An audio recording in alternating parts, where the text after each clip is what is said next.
There's a rule of thumb about Roth conversions that almost everyone follows.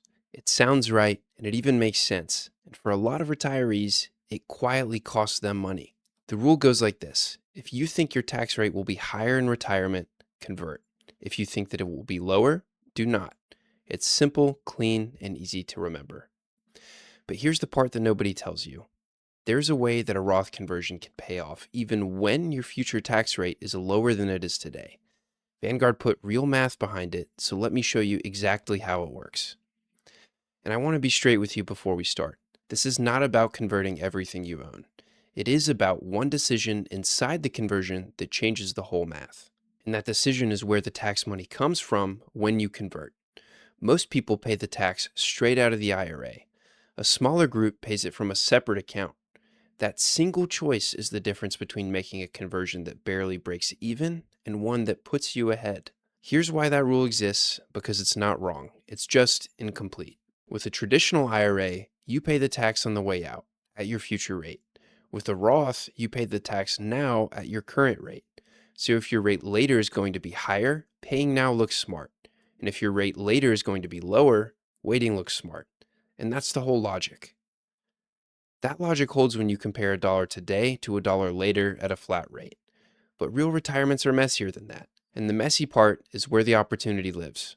So let me introduce you to Jill. Jill is our example for the rest of this video. She's in the 35% bracket today, and she expects to be in the 24% bracket when she retires in 20 years. And she's thinking about converting $100,000 from her traditional IRA to a Roth. Run her through the old rule. Her future rate is lower than her rate today. 24 is less than 35. So the rule of thumb says do not convert. That's a clear answer. And for a lot of advisors, this is where the conversation ends. But here's the secret. It's not about how much Jill converts, it's about where she gets the cash to pay the tax. When Jill converts $100,000, she owes tax on it this year. She has two ways to cover that bill. She can pull the tax money out of the IRA itself, or she can pay it from a separate taxable account like a brokerage account sitting outside her retirement plan. Those two choices feel almost the same, but they're not. Paying from the outside account changes the entire result. Vanguard calls this the break-even tax rate. Think of it as the tipping point. It's the future tax rate where converting and not converting leave Jill in the exact same spot. If Jill pays the tax from inside the IRA, her break-even rate is 35%, the same as her rate today. No edge. But if she pays it from outside the account, that break-even rate falls. And when it falls below her future rate of 24%, the conversion is worth it, even though her rate went down. So let me walk you through Jill's numbers. And these are illustration numbers, not a forecast. We are assuming her money grows at a steady rate for 20 years, so you can see the mechanism. Step 1. Jill converts $100,000 into a Roth. Over 20 years, in this example, that balance triples to $300,000. And because it is a Roth, that $300,000 is hers, income tax-free. Step 2. To convert, Jill owes 35% of that $100,000, which is $35,000 in tax this year. She pays it from her taxable brokerage account. That is the key move. Now, had she kept that $35,000 invested in the taxable account, it would have grown too. In this example, it doubles to about $70,000 after 20 years, after the yearly taxes that a taxable account drags on it. So the honest cost of using that cash is that foregone $70,000. Step 3. Put the conversion side together.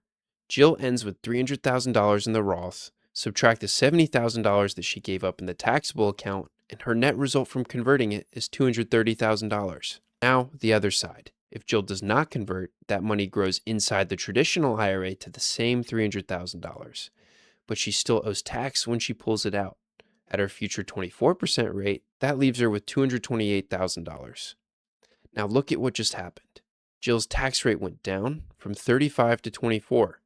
The old rule said do not convert, and converting still came out ahead. The break-even rate here works out to around 23.3%. Jill's future rate of 24% is a little above that, so she clears the bar. And that's the whole game. Beat the break-even and the conversion earns its keep. But here's the simple reason why this works.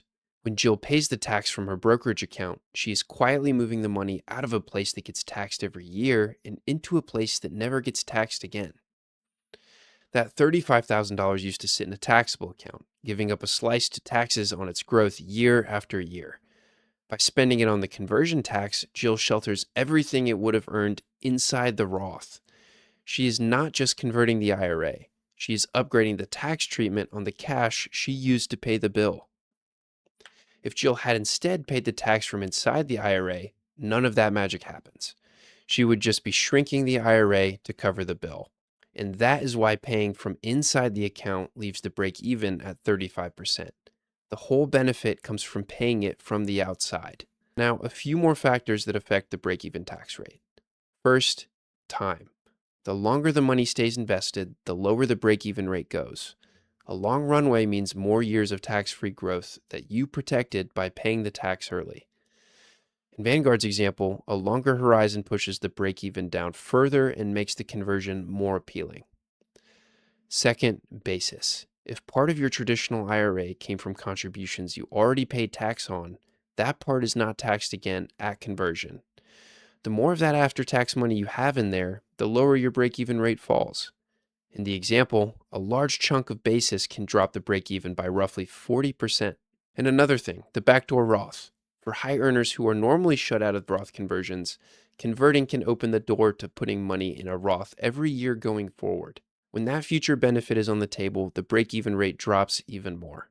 Now, I promise to be straight with you, so here are some trade-offs. This strategy is not free and is not for everyone. First, you need real money outside the IRA to pay the tax. If the only place you can get the cash is from the IRA itself, the whole advantage disappears. You're back to the break-even of 35%. Second, you're paying taxes earlier than you had to. Now that is real money leaving your pocket this year. You're betting on years of tax-free growth to make it worth it. If you need that cash soon, the math gets weaker. And third, a large conversion adds to your income for the year.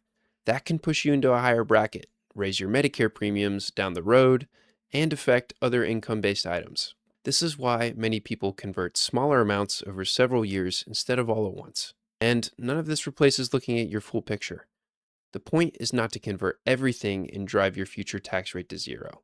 The point is to spread your money across taxable, traditional, and Roth so you have options and control over your taxes in retirement. So, how do you actually use this? 3 steps. 1. Figure out your break-even tax rate. That means looking at where the tax money comes from, how much basis you have, and whether a backdoor Roth is in play. Vanguard even points to a free Roth conversion calculator on their website. 2. Compare it to your expected future rate. If your future rate is above break even, a conversion may be worth a serious look. 3. Convert in a smart window.